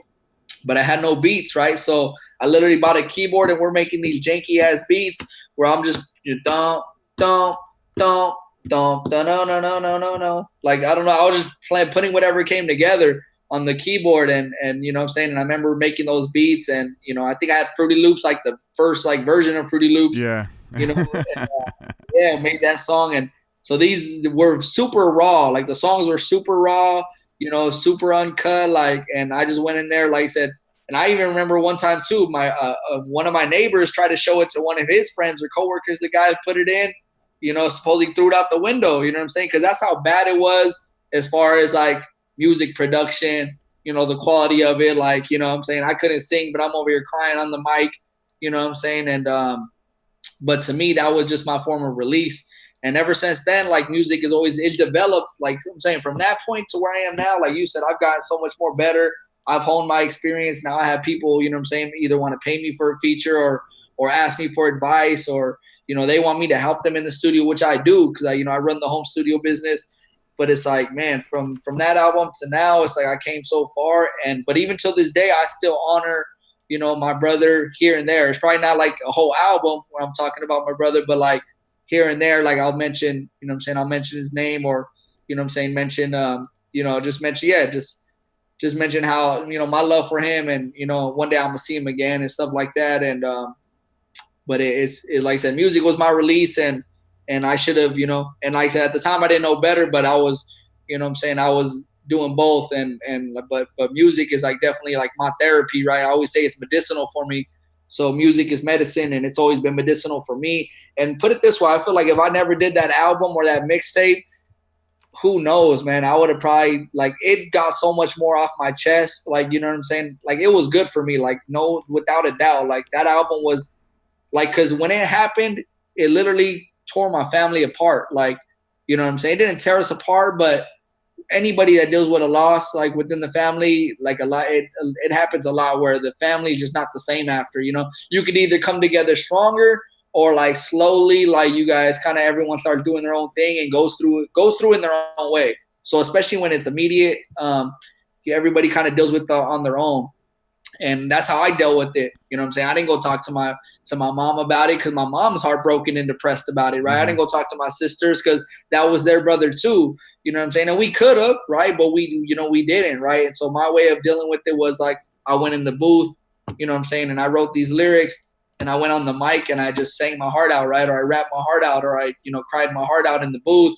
And because that was, my way of expressing. And I feel like if I didn't, like, who knows, like, would I be the same person I am today? Like, would I be this positive, optimistic, uplifting musician? Would I been somebody totally different, rapping about, girls and drugs and booty shaking and all this stuff that people are on these days? Because it's funny, because I cannot relate to these musicians, and I cannot rap that type of music, like the trap music, or, all this different type of stuff. It's hard for me. I'll try to feature with someone, or I'll try to collab with someone. And if I feel like I can, if I can't, rap that style of music, I'm just like, I'm not into it. Or I'll try, right? I'll try to rap like all these, because I'm an artist, I'm a musician, a lyricist, so I could do it, but it feels like I'm forcing myself. It doesn't feel like me. And I'm just like, you know what? I'm like, this is not me, and I can't do it. You know what I'm saying? Like, it just doesn't feel right. You know what I'm saying? So like, typically my go-to music is positive, is love, is uplifting, and, talking about basing my Soulja style, you know what I'm saying? And then all these new artists, they can't relate to it, you know what I'm saying? But vice versa, I can't relate to what they're rapping about. For sure. I want to play this, man, because this was something that really spoke to me as a kid, going through abuse, and we'll talk about that in a minute too, the domestic abuse and stuff. You just put out a new video and song about that, and we'll talk about that. Maybe this would be a good segue. But there was the band Korn, that I found in the 90s, and listening to their music, man, it really just took me to another place. Let me see. Let me pull this up. I want to pull this up and play it right quick. Okay. One thing about it was like, he would listen to what he would perform and write his music, and he would cry. Like, it was all in his music. He would talk about abuse. He would talk about, being raped, even, like, what I'm saying, molestation and all that kind of stuff, putting it all in his music. And it was just something different, man. And there's this clip. I don't know if this is the full clip or the main one, but it's talking about his emotions and music. Let me see if I can share this right quick. It'd be kind of deep.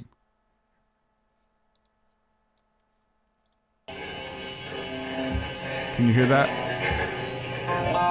John, stuff he writes gets a little deeper for him because it's, real emotional what he gets. There's not one night up there when he's not really feeling his lyrics and really singing from his heart. There's every night.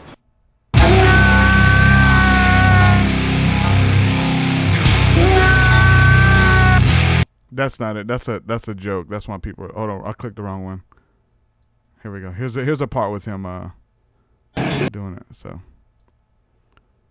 pretty emotional.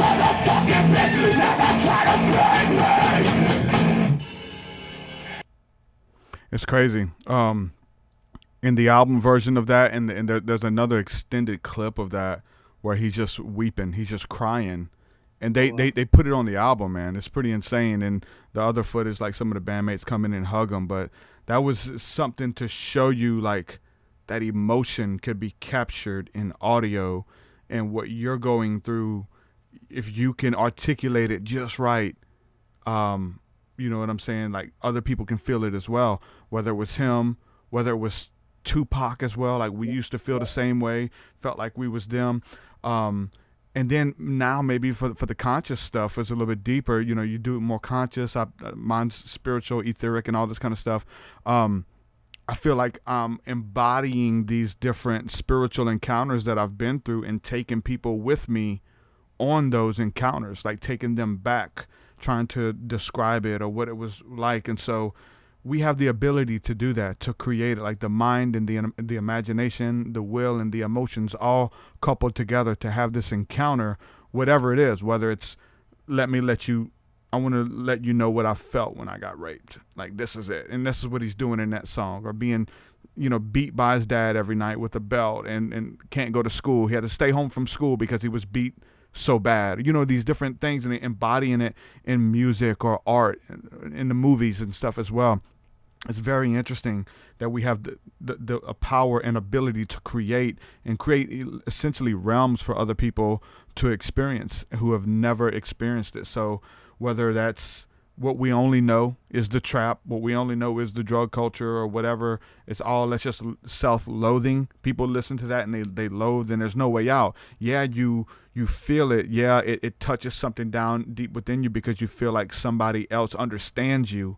I'm not alone. Like that's powerful in and of itself. But for the more spiritual and conscious stuff that we do, we like, hold on, there's a way out. Like it don't just loathe in it. We're going to talk about it. It's real, but there's a way out of it. And so a lot of that music, it glorifies that stuff. It glorifies the drug lifestyle. It glorifies doing Molly. It doesn't talk about the day after Molly. Like it doesn't talk about how you have used up all of your serotonin and dopamine for the night. It doesn't talk about waking up and having to fix breakfast for the kids or whatever you're doing and you don't feel anymore. It burns out your emotions. It doesn't talk about that. You know what I'm saying? So to say, look, whatever you glorifying it, you're in this place, you know what it feels like. Let me show you the way out. This is an alternative or whatever. And it's better, in my opinion. Spirituality, having peace with God through whatever means that is, prayer, meditation, music, it is all tied in together, but with a positive message. And that's what you're doing. Talk a little bit about the song that you just did and where you got the inspiration for that. You talking about Rock Bottom or? Yeah, the one with the story of the girl. Yeah. With So the abuse. Yeah. So I wanted to, so once again, because I've been doing music for so many years, and I feel like I've been telling the same story in different forms. You know what I'm saying? Telling my story in different ways and talking about the same topic. So I was like, you know what? I need to once again talk about something that's a little bit more on the dark side, something that maybe I haven't been through and related to, or that I can't relate to. So I reached out to a couple people online, and I said, hey, I want to tell someone else's story. So I said, anybody who has a story, a testimony, something they've been through that's that I can't relate to, and wants to tell me their story, I'll put it into a song for you. And I kind of wanted to do this for someone. And I wrote 2 songs so far, but the first one I released was about my friend Roxanne.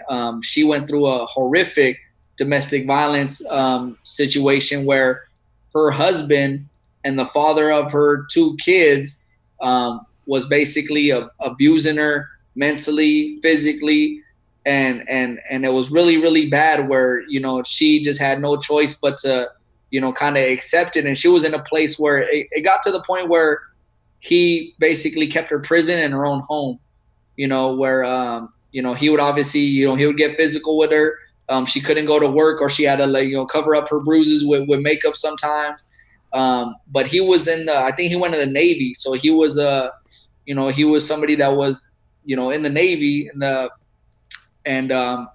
so she was just so afraid to ever come out, because this was going on for years. And I guess it got to a point, like the pinnacle of the song and the story is, he locks her in the closet and basically doesn't let her leave for like a day or 2 days, or she can't go to work.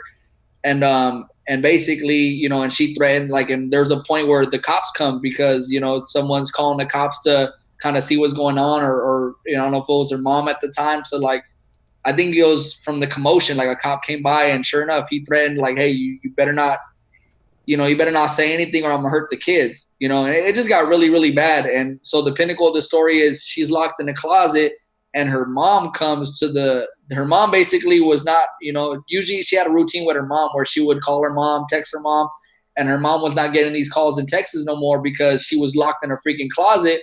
And this dude took her phone where she couldn't communicate with anybody.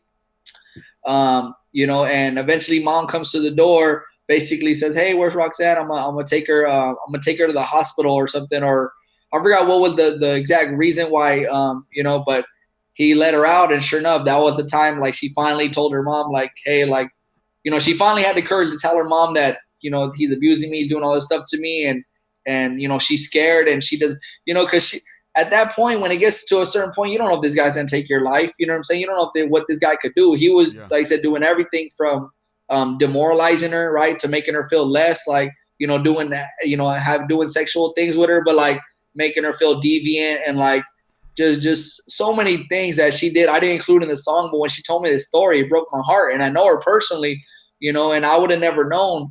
And the first time she told me about this story is when she bought a sweater from me. So like one day, like I was selling sweaters, and you know, it's called "We Live Our Own War, We Fight Our Own Battles." That's my slogan, you know, as modern day Soulja.